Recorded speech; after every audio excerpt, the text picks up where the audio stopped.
Hi, friends. This is Shiv from Think Life Coaching, and welcome to the next episode in my series of lessons I've learned from my Indian trip. We're on to lesson three, and I'd like to talk about our ability to handle different conditions, the way we adapt to different conditions.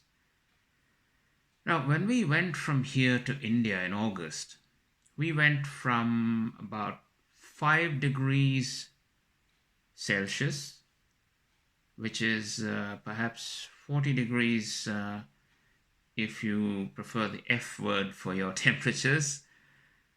And so we went from 5 degrees to 40 degrees Celsius there, which would be approximately maybe 105 degrees Fahrenheit. So that's the kind of temperature difference we walked into. So it was like walking from a fridge to a furnace, quite literally, because it was extreme heat. It was very humid. We were sweating profusely. It was difficult. Now, in that temperature, in that heat, which was energy sapping, I walked around so much. Some of the temples that we went to, they are located on top of hills. So these mountaintop temples, maybe 2-3 kilometers walk uphill. And I did that with bare feet, walking on hot ground, developing blisters on my feet, and still managing to get to the temple. Now, if you had told me before I had gone there that I would do this sort of thing, I would have thought, you're crazy. There's no way I could achieve that. But that's the thing, I did it. I didn't back out. I didn't withdraw from these trips. And I think the reason for that is that I went there with certain objectives in mind. There were certain boxes I had to tick off. I had a limited amount of time, and these jobs had to be done. I had goals that I'd set for myself. So I think the mind was so focused on ticking those boxes, completing those goals, that it pushed the body along. And that's the power of the mind. We get to situations that we think we can't handle, and then we wonder how we handled it, right? So I think, the fact that I could do more than twice the number of steps daily that I struggle to do here. Here I set myself a target and say I need to do so many steps a day, and getting there seems to be quite a challenge. There I did well over twice the number of steps that I target here, and I didn't even realize I was doing it. So adapting to change, adapting to difficult circumstances, we can do it. It is possible. And this trip of mine brought that point home, because I did it. I did things that I thought I couldn't do. So I just wonder if we can use the power of our mind better. Maybe we can overcome challenges that seem insurmountable. So I hope you find this video useful. I hope you enjoyed watching this video today, and thank you. I will see you in the next one. Hi friends, Shiv from Think Life Coaching. Welcome to lesson 4 in the series of the lessons I learned from my trip to India.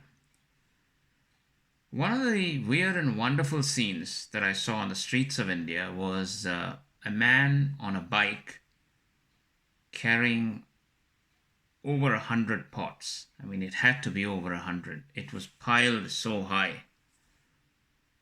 And all he had to keep it secure was a bamboo contraption. Now, let's not go into the possible dangers of that sort of an arrangement. But what I wanted to talk about in this video is about thinking outside the box. In India, there's a term for this. It's called jugaad. Jugaad literally means thinking unconventionally and achieving results with whatever you have. Here in New Zealand, there is a phrase called number 8 mentality, which refers to something similar. So finding solutions with limited resources. Instead of giving up thinking that you don't have the resources, you make do with what you have. And that requires thinking outside the box. Instead of thinking about what you don't have, you think about what can you do with what you have. In the media reports, whether it was TV or the newspaper, I used to read a lot of articles or watch news items about young people following unconventional career paths in India now. Back in my day, there were only two professions that were considered worth pursuing: engineer or doctor. Things have changed a lot now. There are a lot of other professions that young people are pursuing and achieving great success too. One of my relatives that I met after a while was talking about the new app that he's working on with another business partner. They both have quit very good jobs and they're working on this app. There are a lot of such startups that are happening all over the place.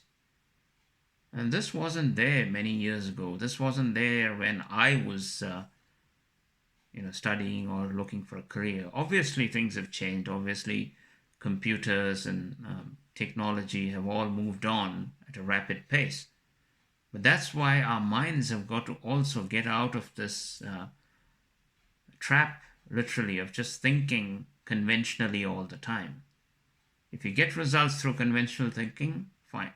That's fine. But if you don't, you've got to think outside the box. So I hope you find this video useful. Do you do a lot of thinking outside the box? I'd like to know. Take care. Bye-bye. Hi friends.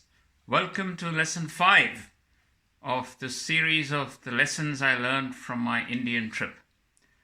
So this lesson emanates from a chance meeting I had with someone that I worked with some 35 years ago.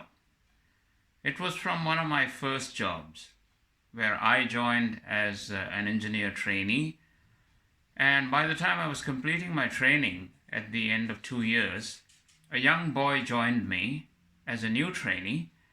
I was buddied up with him and I kind of mentored him for nearly a year.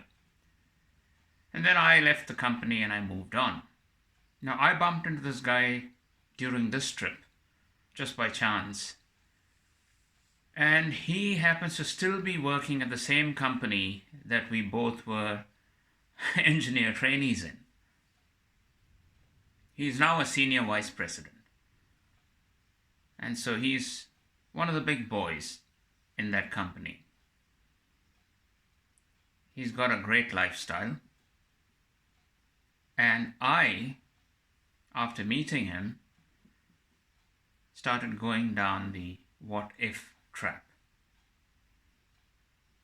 Now, we all do that. We are human, right? I mean, I might be a coach and I might be in personal development, but I'm human too. So I started going down the what if rabbit hole. What if I had stayed at the company? What might I have become? Did I make a mistake all those years ago? But the good thing was I became aware that I was going down that hole. So I stopped myself.